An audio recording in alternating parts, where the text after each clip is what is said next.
How do you respond when the unimaginable happens? Most of us never have to answer that question. I had to answer that question at the age of 16. It was a hot, humid summer morning, and I was outside tumbling. I had been a gymnast since I was 3 years old, but that morning the grass was wet. And as I was taking off for a round-off back handspring layout, my feet slipped out from underneath me. My world spun, and I landed face first in the grass. I heard a pop, and I had no feeling in my arms or my legs and no movement. My friends came over. "Jenny, are you okay?" "Don't move me, I've broken my neck." I don't know where I learned that, but it's a good thing I did. As I was laying there in the grass, there was one thing that really concerned me. The bugs were going to crawl toward me. That day changed my life forever, but it's taken me on a journey to places I never would have dared to imagine. 30 years later, I have a master's degree in counseling psychology. For 8 years, I distributed wheelchairs in developing countries like Mexico and Afghanistan. I write about the joys as well as the hardships of living with a life with a spinal cord injury. I support and encourage my coworkers who work overseas. And now, on hot, humid summer mornings, you'll find me on the Ohio River rowing with the Louisville Adaptive Rowing Program.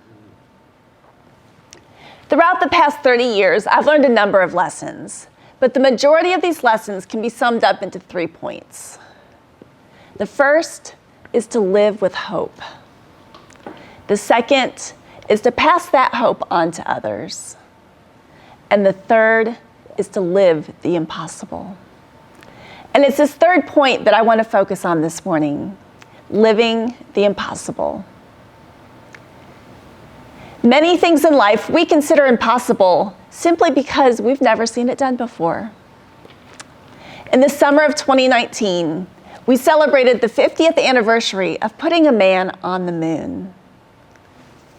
Prior to 1969, putting a man on the moon was impossible until it was done.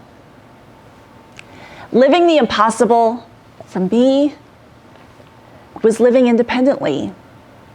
After my injury, I lost the function of my hands. I had no feeling or use of anything below my chest. I had to learn how to eat, how to drink, how to put my makeup on. How am I going to get dressed, get in and out of bed? Living independently seemed impossible. About 10 years after my spinal cord injury, I started playing wheelchair tennis. I was out at a tennis tournament in Tucson, Arizona. After a long, long day of matches, I went back up to my hotel room, expecting to find my friend up there.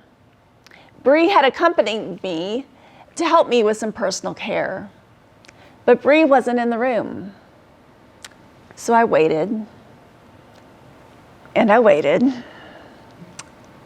and she didn't come. So I texted, no response. I called, no answer. And by this time, I was getting pretty upset.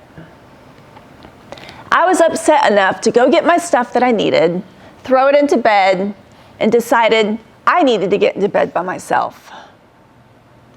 Now, I could transfer into bed by myself, but I always had someone around because I didn't want to take the risk of falling.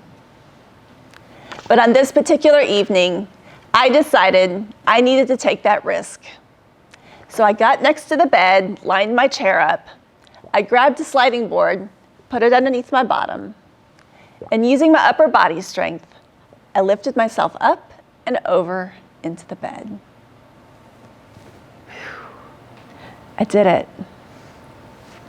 So I lifted my right leg up, placed it into bed, lifted my left leg up, placed it into bed.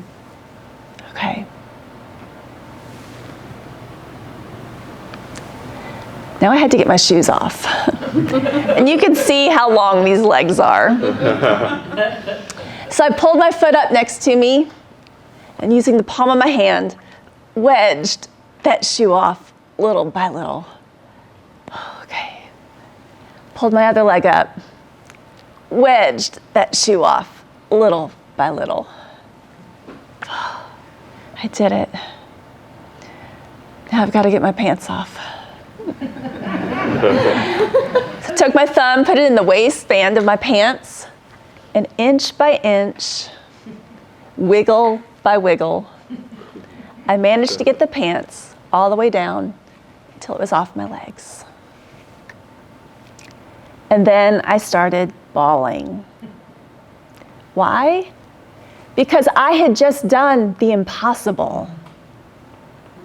It was at that very minute that Bree walked in the door, and seeing me crying, she said, "Jenny, what's wrong?" I did it. Bree quickly stated, "Jenny, Michael wouldn't let me come up. He said you'd do it if I wasn't here."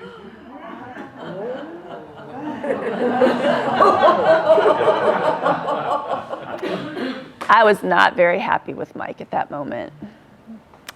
But I need to tell you something about Mike.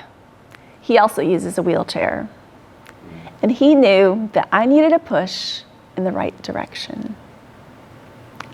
From that night on, I went home, would go into my bedroom, close the door, put the stuff that I needed into bed, and would transfer into bed. And that was the beginning of living the impossible. My challenge to you is the next time you're faced with a seemingly impossible situation, take a moment to decide if it's really impossible, or have you simply just never done it before? I encourage you to take a risk. And I hope that you're willing to be pushed out of your comfort zone, because the impossible rarely happens where it's comfortable.